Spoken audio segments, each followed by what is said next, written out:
aujourd'hui, la paix est menacée dans notre pays, le Sénégal, c'est parce que les deux piliers de la paix, que sont la justice et la vérité, ont perdu leur valeur intrinsèque face à une politique partisane, une démagogie, un populisme, une manipulation qui ont fini par saper tous les fondamentaux de la société à tel point où c'est devenu incompréhensible de cultiver une posture intègre et non partisane.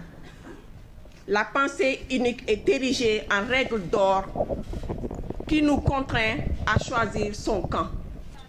Aujourd'hui, le Sénégal est à la croisée des chemins. Tous les clignotants virent au rouge. Le Rubicon a été franchi à plusieurs reprises dans plusieurs courants de la vie active, autant sur le plan économique, sur le sanitaire, juridique, social que politique. Il est plus qu'urgent de prendre nos responsabilités face à tous ces manquements et dérives afin d'éviter d'en payer le prix. Jamais dans l'histoire du Sénégal, la justice et la vérité n'ont été aussi orphelines. Quand certains instrumentalisent les lois, d'autres utilisent la ruse et la manipulation pour désacraliser les institutions publiques et les figures religieuses. Quand certains citoyens sont considérés comme justiciables, d'autres sont intouchables. Quand la précarité et la paupérisation gagnent de plus en plus du terrain dans les couches sociales, des scandales de malversation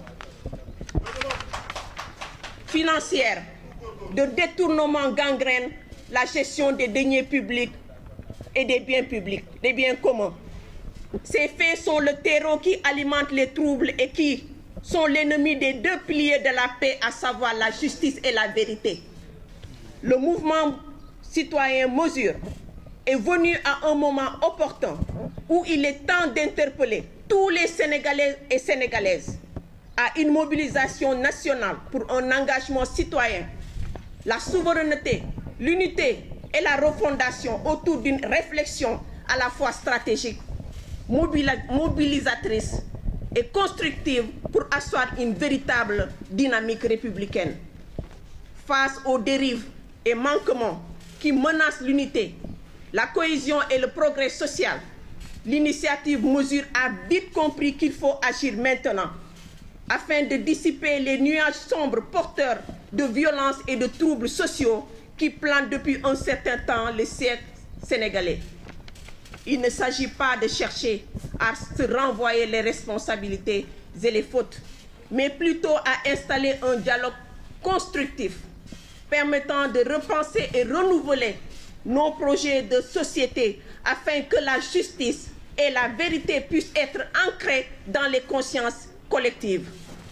Point d'unité si la justice n'est pas au rendez-vous. Et point de justice si la vérité demeure orpheline. Ces deux piliers que sont la justice et la vérité sont incontournables pour asseoir une paix véritable. Car sans la paix, tous les projets et objectifs d'émergence et de développement deviennent caducs pour le Sénégal.